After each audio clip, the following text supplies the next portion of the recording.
Yep. Okay. So, like you said, at Olympiacos, I was older.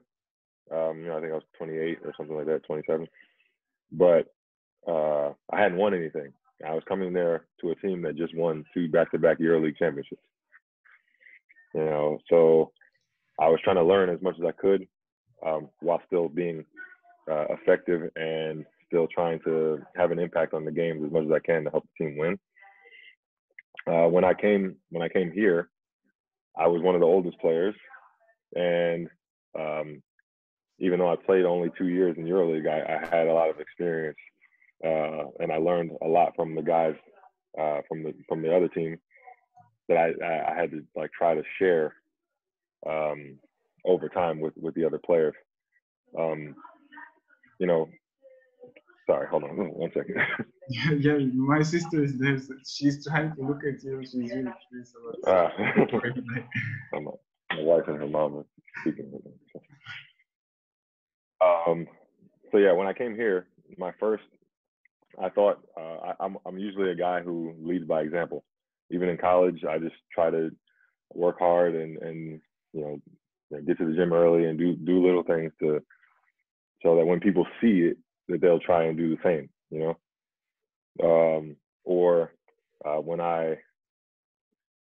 I'm doing stuff on the court, I'll try to do them the correct way so that other people can see how I do them, and maybe it'll rub off on them. But when I came to FS, I realized after the first year, maybe 2 years, that I can't just do things. I have to speak to people, and I have to tell them some things that can help them. Maybe correct certain things that can cost us a game. Maybe if I was more vocal, or even if I was a little bit less, putting so much pressure on myself to do things, and trusting other guys to do it, and trusting that what I said to them they actually listened. Maybe that second year when we played against Olympiacos in the playoffs, maybe we won that series. I think now if we had the same team then, and I was, if I know the things that I know now, we win that series. I wouldn't say easy, but we would win it easier than yeah, I understand. than it was. But now I have guys on the team who I'm comfortable with them. I can speak to them. I can, if I need to curse them out, if I need to, tell them, say, because I don't want to be the guy who is always pointing out somebody's faults or saying, oh, you made a mistake, because I make mistakes too. Everybody makes mistakes, but sometimes if I don't say it, then nobody says it, and then they keep doing it, so luckily we have a team that everybody is accountable, and everybody knows when they're making a mistake, and we all work together to try and fix it. So there have been some times, and Coach Adaman lets us do that. He gives us the freedom to play the game our way, or make adjustments our way. So there was a game even yesterday when we were playing against Kimki. Yeah. The first few pick and rolls with Shved, I was playing a certain defense, and it wasn't working. He's shooting threes, he's throwing alley oops, he's doing everything he wants. In one timeout, coach says, "Hey, we need to fix the pick and roll." So I turn to Micic, I tell him, "Hey, I'm going to do this." He says, "Okay." I said, "Chris," or I said, "Adrian, make sure you're here." He said, "Okay." James knows where he's supposed to be. Then we fix it. We start, like, I'm not gonna give away the secrets, but we started doing a certain thing, sure. And he started turning the ball over a little bit more. So it was a lot better, and we kind of took them out the game that way. So it's really good to have players on the team who listen and understand, and I guess, like, they trust what I say. A very long answer. Sorry. No, it's great. Yeah, you talk about the attitude of Ataman, like he was the main attention to Turkish press. Like he was the topic of argument with his punishment methods. I don't know if I put it correctly. Like his practices after matches, his practices after flights, like. So how did it affect your relationship with the coach? Like, it seems like you have a really positive relationship with the coach as a team. So how was it? How was the effect of those things? Well, when he came to FS in the middle of the season, the year that we were the worst in everything, it was we heard about him from before. Like when he was coaching for Galatasaray, we heard stories. We had players on the team who are our friends, so we hear things that are going on, and we tried not to judge him off of the stories that we heard. So we said, okay, the first year that he was here, half a season, okay, we were losing, so we should have been doing extra work to try and be better. We should have been doing certain things. Some of the punishments, like directly after the game, you go shoot, have shooting practice, whatever. Okay, you can dislike it or you can say whatever, but if you're doing your job the right way, he's not going to react like that. If you're giving effort and you lose a game, he's not gonna react in that way. Oh yeah, so that makes it easy. Right, but because when he had this team that we have now, or even the team the second year when he was here, we didn't have so many punishment practices or things like that because we came in focused. We came in, we took care of business. We didn't play down to our competition. We had tough games, yeah, for sure. There were some games, I think, that we played Cheska and we lost by 30, I think. That's unacceptable, for our team. Right. So he's what he does is it gives us confidence because he's going and telling everybody we're the best team in Europe. He's saying, like, you're one of the best players in Europe. You're the best center in Europe. You are the best point guard in Europe. You have to follow this standard. You have to try to play to this level, and if you're not going out there to try and do that, then there's something wrong. So then that's where the punishment practices come in, or attitude problems. He does those things to fix them. Usually after a punishment practice, we have a good game. So, you can't really argue with his methods. But he's been doing a great job, especially with like adding pieces to the team to try and make us better, or keeping the same guys together instead of breaking it up and starting over.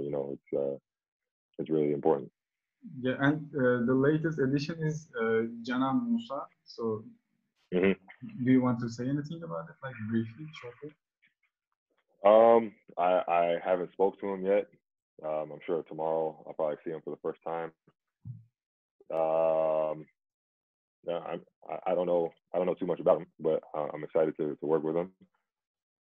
I'll probably watch some highlights on him after this and see what his game is like and see what he can help the team, and that'll be great. Yeah. So like let's go to your you leaving Olympiacos like 6 years ago. While I was watching another interview of yours, you said like I wanted to be the franchise player for Olympiacos, like my predecessor did for Panathinaikos, and like everyone was expecting you to stay in Olympiacos because you were playing good. You were the team was seeming great, and when I heard the news, I was like amazed. Wow, how Bryant Dunston come to Anadolu Efes? How was Efes able to take it from Olympiacos? Like, could you explain that process? Those times, how did it happen? Okay, so we went to the Final Four. We lost in the championship that year. We swept Panathinaikos for the first time in history in the playoffs there, and that was a huge deal. After that, I was really excited. I thought this is going to be something that was really starting to build up again, and I thought I found my place there. And my initial thought was that Olympiacos understood how valuable I was to the team, but there was something there that wasn't. We didn't really connect well in the meetings that we had when it was time to negotiate my contract for the next year. So I think, but it was a process that was happening throughout the entire season, because I think Prentice re-signed, Matt Lojeski re-signed, Monzers re-signed, and they signed early. They signed in I want to say it was November or maybe December or something like that. So I see everybody else re-signing, and I say, look, I want to show that I'm committed to the team. I'm here to stay. I told my agent, whatever it takes, make sure that I'm here. This is where I want to be. My wife at the time was my girlfriend, and we were getting serious, and I was happy. So I didn't see a reason to have to leave. Basketball is great, lifestyle is great, and I think I asked them for 2 years initially to stay, and they didn't want to do that. I said, okay, so I'll do 1 year. Okay. They showed me through their contract negotiations that I wasn't as valuable as I thought to them. So when I saw that, I said, okay. I spoke to FS after the season was finished, and I saw that they were offering, yes, it was a lot more money, of course. Okay. Yeah. It was more money.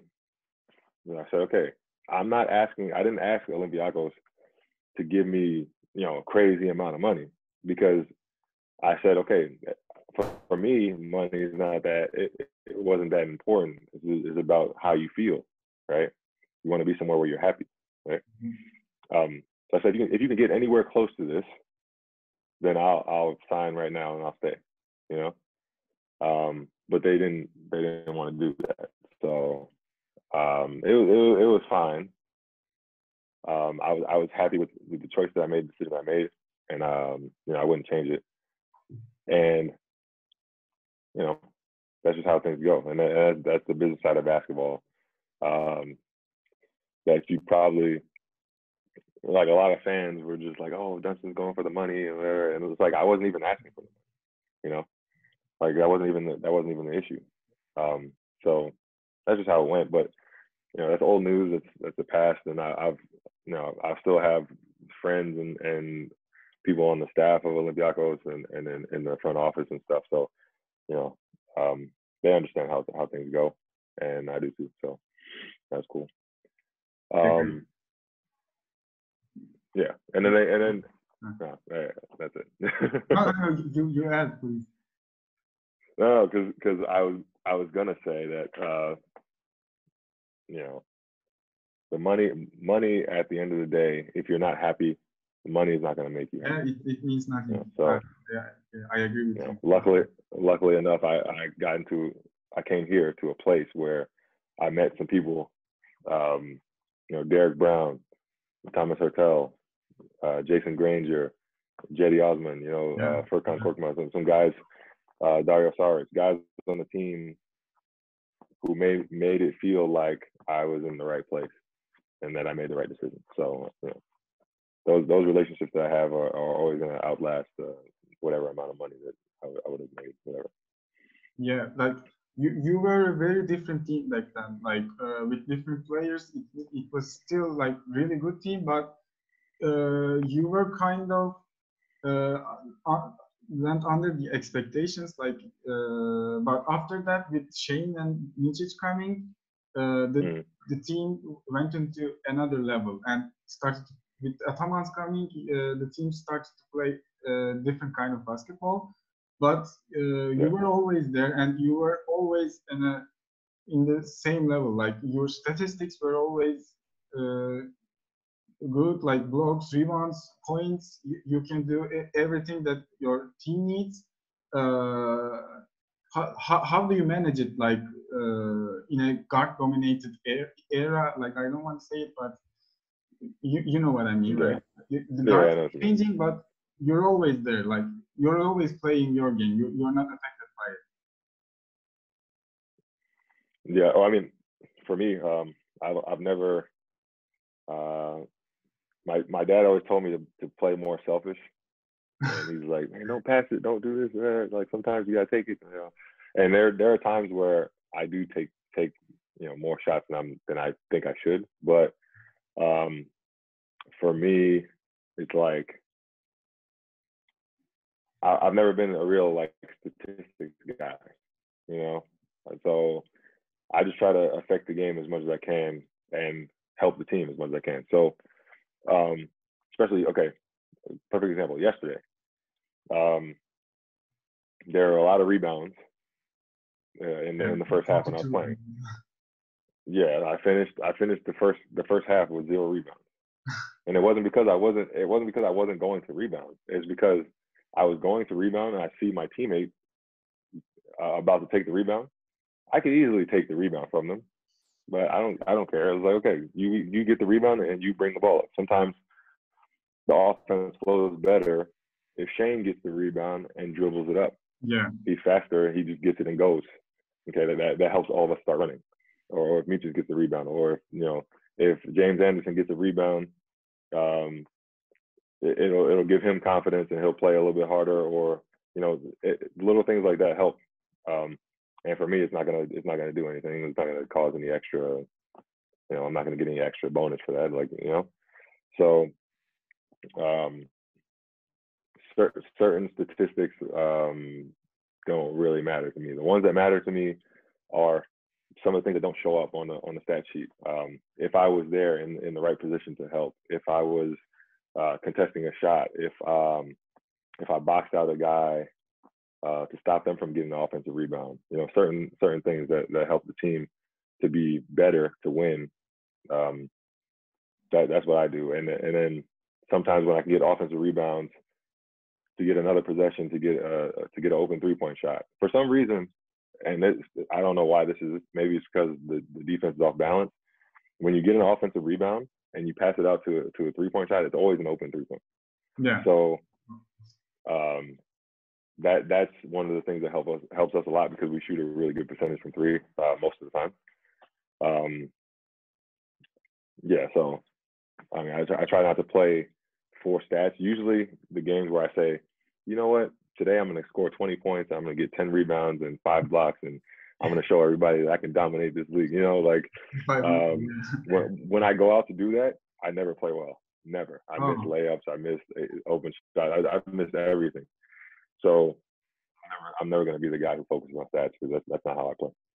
But was it always like that? Like, I guess while you were in college, it's mostly about statistics, right? So how did that transformation took place after you come to Europe? You, I guess, like learned another aspect of the game, or like your experience in Europe, did it help to understand the game better, like with more sharing the ball compared to USA? Not really. I mean, Not really, yeah. in college, I went to a smaller school. So as my game started to get better, they started to depend on me more. Mm-hmm. So that's why I started to score a little bit more than maybe now. So I would get the ball. I would get the ball a lot. I'd get double teamed and triple teamed and stuff. So I had to learn how to pass the ball out. I had to learn how to trust my teammates to score and move the ball so we can get an open shot. We didn't have a lot of guys. It wasn't isolation ball like it is now. There weren't so much one-on-ones and things like that. So you had to run your system, try and get the best shot, and it's always been like that for me for the teams I've been on. Yeah, and I want to ask you about that transition. You directly went into another continent, so to South Korea, then you tried your chance in EuroLeague. But we see that a lot of players like you, which is more suitable for the basketball in Europe, are trying their chance in G League and waiting for an opportunity in NBA. So, what's your suggestion for them? So, what is the best way to do it for you? For me, I think you know, I got offered to play in the G League at times, like when I was younger and stuff. And they said maybe it'll be a good opportunity. You can work your way onto a team, and it's good, whatever. And that does work for some players, and it's good because you have exposure to to the NBA. You have NBA coaches and personnel there that can help you get better. But at the same time, you can come and play in the highest level here, or if you're not playing in EuroLeague, you're playing in one of the higher levels, and building your game, rounding your game out to become a better player, so that when you do get an opportunity to play in the NBA, that you're ready. It's a lot more physical here. It's a lot more. It's a lot less space, and you have to learn how to continue to be effective in a smaller space. So once you play like I think Luka Doncic said, it's so much easier to score in the NBA. There's so much space, everything's open. Yeah. Yeah, I mean, like he's an amazing talent, but he's right about that part. Like I think it's a lot easier to score there, or a lot easier to, I won't say easier to play, but if you're just waiting for an opportunity, why not come to a place where you can play first go to another country, learn a new culture, be in a new system, and get out of your comfort zone a little bit, and expand your knowledge of the world. Maybe meet some people, play the game that you love, make good money, and and compete. And I think it's great to have this over here, because imagine if they didn't have European basketball. If I didn't play in the NBA, what am I doing? I'm just sitting, trying to make it. I'm just waiting in the D League or G League, and I'm wasting years trying to get an opportunity. I think there are some guys who've been there for years, right? Huh? So you said wasting years. So like the competition in G League is not enough, I guess. And Europe is I don't know, because I've never played there. I don't know. I can't really speak on that, but in my opinion, you can be doing things that can help you more if you're playing in Europe, I think. Yeah. Thanks. Let's talk about this season and the previous season. You had an unbelievable season last year, and like at the beginning of this season, everybody was talking about your Final Four appearances, and in people's minds, everyone was thinking like, okay, FS is going to be in the Final Four, but what people were forgetting was the regular season, and you start kind of off balance to this season, and you kind of struggled, but now you're back home. What was the general atmosphere in the team at the beginning of the season and now? And do you think that you needed this kind of a shock for you to be able to concentrate? Like I don't know. So yeah, what changed? Like what caused this transformation? In the beginning of the season, yeah, for sure. In the beginning of the season, we were, guys were trying to get back in shape after so long of being out.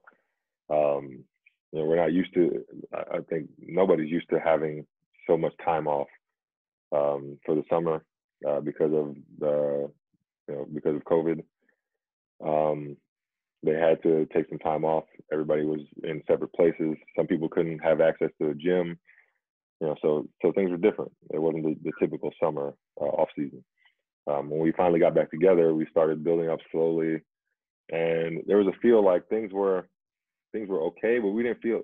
I feel like we understood what kind of team we are, but we just didn't have that edge that we needed.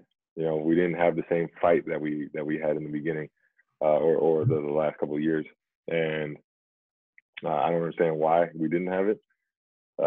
We lost the first couple of games, and we weren't panicking.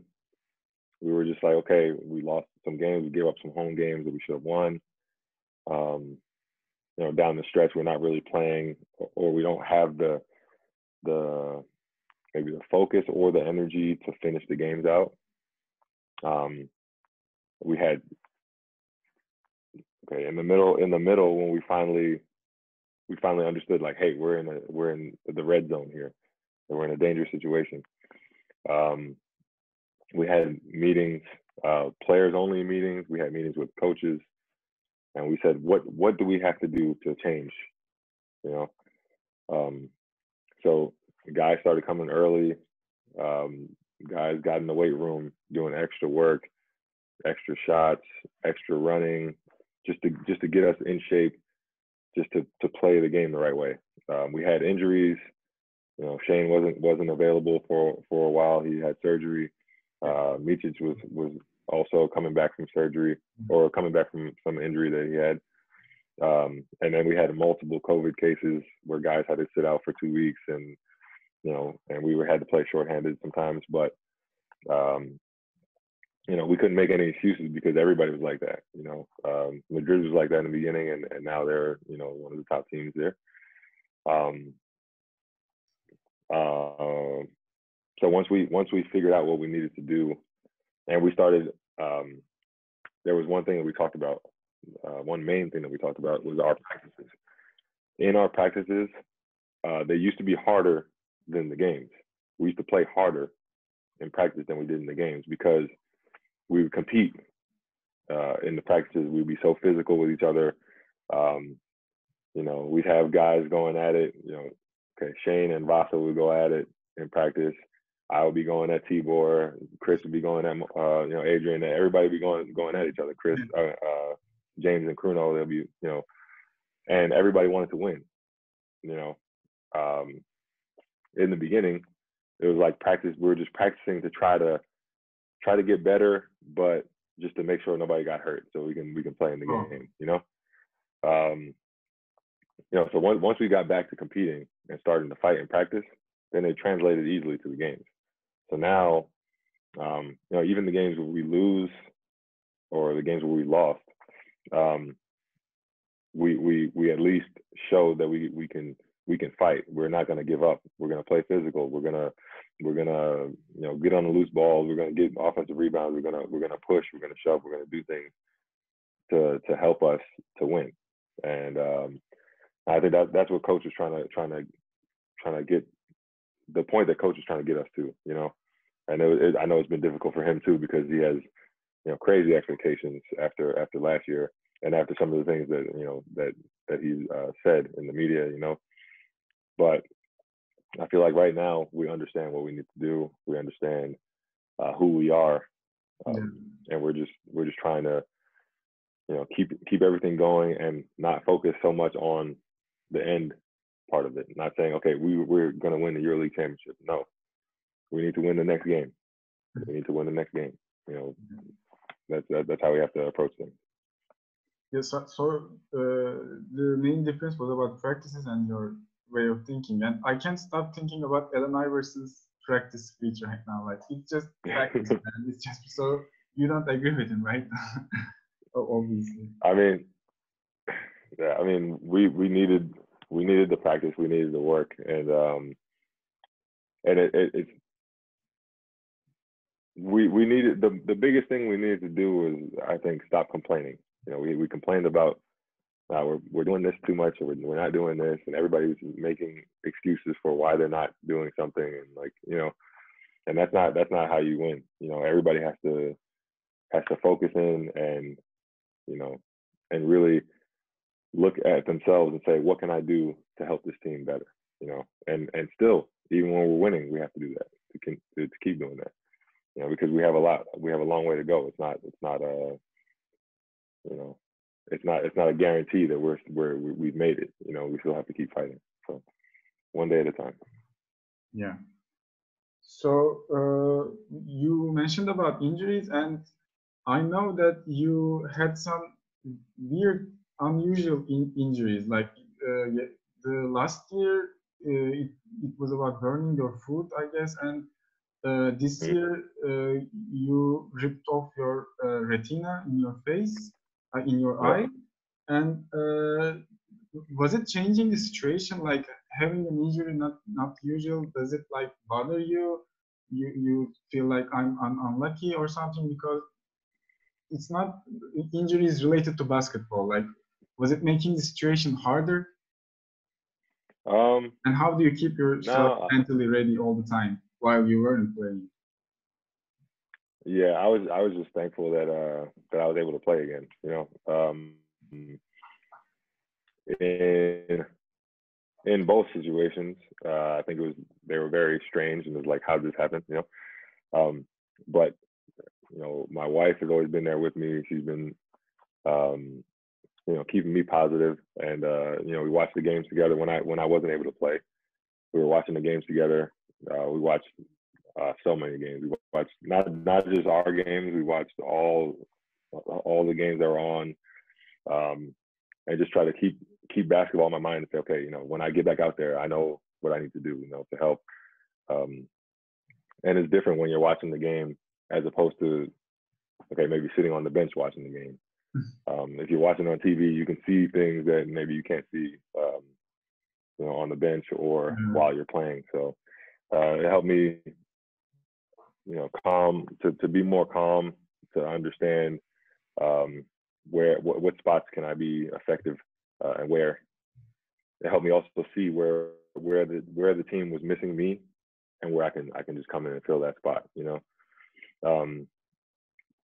So I don't know, those are weird situations, and you know, now I have to, you know, I'm playing with the goggles and stuff. You know, it's small changes, but at least I'm still able to play, you know, and I thank God for that. Does it bother you to playing with the goggles? It's different, right?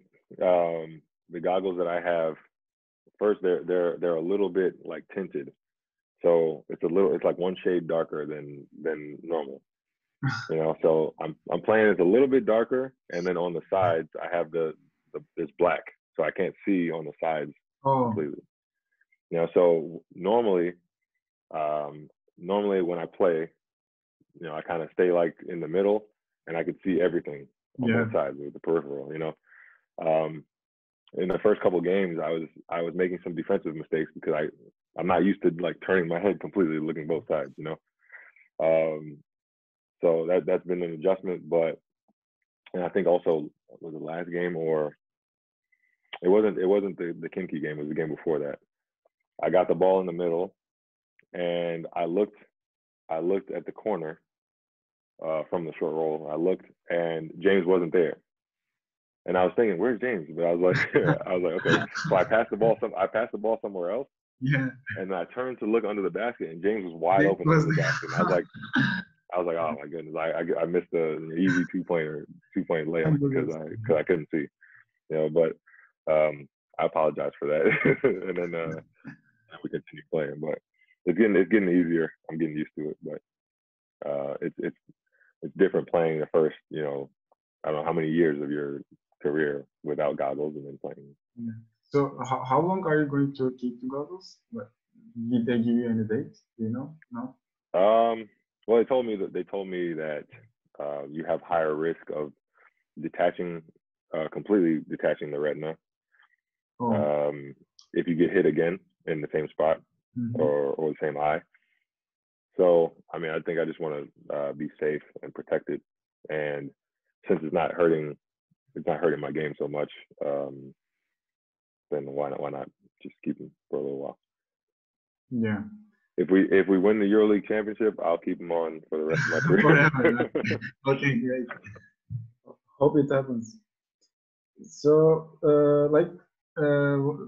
last about basketball. Then I have one last question about basketball. Then I have like few questions outside basketball. Like I cannot make Okay. any interview without talking about blogs with you. Uh, Okay. yeah, since the beginning of your career, like I guess you're a natural blocker. Of course, you improved your skills in there, but in college, in high school, you were always good at it. So, what Mm. is the most crucial part about blocking? Like, I don't think it's athleticism. It should be mostly about your timing and body positioning. And Yeah. I realized that after you joined the team, Doğuş Balbay has really improved in block stats. Like, did you ever like work together and you give any advice to him? What do you think about his Uh, defensive attitude? First of all, Doge is an amazing defender. Yeah. And he has crazy athleticism and timing. Um, him blocking shots, it's all him. I didn't teach him anything. He had that's his natural ability, and his one of the most important things with blocking shots is the will to do it, the desire, um, along with the timing, along with the body positioning. You have to want to block the shot, right? You have to want to stop the other player from scoring. So there's a lot of players who are in position who just let the guy go because maybe they don't want to pick up a foul, maybe they Oh, want to save energy. But um, if you're thinking about the team, you're thinking about saving a possession, you're going to try to stop them from scoring.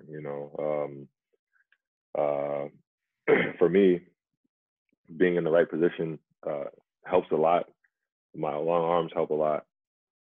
Um, Sometimes I don't think I can get there, but I do, and that just comes from, I guess, the desire to stop the other team, um, and to play with energy to give my team a boost. And usually after a block, if we get the ball, it triggers a fast break on the other end. yeah. So that's usually something that helps. And I just try to use my energy as much as I can for the other guys on the court, and make up for, because sometimes you block a shot or you have the opportunity to block a shot because someone made a defensive mistake, you know, or because the rotations are late, or because the other team is moving the ball too fast. It's just like a way to correct Yeah. the defense, at the end of the play. So So I sometimes just try coach to be will get angry after you block the shot. Like, why? yeah. So I try to be like the corrector. If I let's say I'm gonna use Bruno as an example because I don't know. So if Bruno gets beat by someone, they drive to the basket. If I block the shot, coach doesn't scream at Bruno. He doesn't say anything. So it kind of saves him, So I'm trying to save my teammates. Yes, you kind of say that. Yeah, I know. And so let's talk like uh, outside of basketball. I All right. know that you like to draw, and I think you're really good at it. I saw your drawings in your Instagram, and I saw that you draw Roger Boboa in a video. I don't know how much time did you spend it. I but That those drawing are was terrible, by the way. what the Boboa I said one. that drawing was terrible. No, no, it was like really alike. So, do you want to like improve it? Like, do you want to do anything after you retired? Maybe just like open a special account on Instagram just for your drawings, or maybe post it more Uh, drawings. I thought about doing that. Yeah, I thought about doing that before. I kind of just draw as like recreation, just to relax and just because usually when I draw, my mind is completely like clear. like That's meditation. kind of yeah, kind of. So that's like one of the times where I can like really relax and just like let my mind be free and just let the pen or pencil do whatever it does. Um, there's still a lot. Like I go on YouTube and I look up all these videos on how to draw like more realistic things, or how to draw like cartoons, or like Yeah. anime, like so I'm interested in it for sure. Um, before there's a fun story. Before I went to high school, I was in junior high school, and I saw on TV there was this ad, and it said get your free test now, and then you can join this this art school, right? Oh. I ordered the test. I took the test. I passed. I got an A, and they said, okay, now you can join the art school. And I was really excited. I was like, oh yes, I'm gonna go to art school. And they told me how much it was, and my dad was like, oh, there's no way we can we can pay for this. And I was like, okay. So then, you know, I kind of fell back on art a little bit. I always kept drawing, but if I had the money at the time, maybe I would have went to art school instead of playing basketball. Who knows? That's interesting. Yeah, and I can imagine you with like glasses and like with a pipe, long hair, big guy. Yeah. I still watch Bob Ross on Twitch. Oh. So I go watch him paint and do all his things and have his calming voice. Yeah. Very nice to watch. A lot of memes. So one last question, like if you were to choose a team from history, like any team to play with, which team would it be? Any team Like from any history? Team, yeah, from history. Europe, NBA, doesn't matter. Any team from history? I'll probably.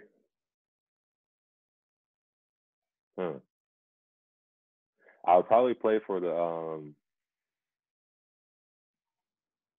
maybe the 2000. Was that 2001? The Lakers. With Shaq, Kobe, Eddie Jones was there. I don't know. After Eddie Jones. No, after Eddie Jones left. Yeah, they have won the championship, right? Yeah. I think I would play for that team. First, you guarantee the championship. Yeah. then you got Shaq. You got Shaq there with all his antics. Kobe there is gonna work hard, push you to play well. I forget who was. I think Devin George was on the team too. Like I always took that team in 2K, but I can't remember this. But they had some like really great 3-and-D wings and like. That'd have been a fun team to play with. Maybe them, or if I had to choose a different team, maybe I would play with the Knicks from like 1990, 96 or something like that. Why? Or no, 90. I'll say 95. 95 because then Jordan wasn't there. so we could actually have a chance to win the championship. But because at the time when I was growing up, the Knicks that was my favorite team. That with Patrick Ewing, John Starks, Charles Oakley, Charles Smith, some of those guys, Derek Harper, they had a really good team, and I think I could have helped them. Could help them be better. Maybe they Dennis Rodman, like. Yeah, maybe. Who knows? I wouldn't be as crazy though. I'm a little more toned down than Dennis is. Like, thank you very much for the interview. It was really great. Thank you. Yeah.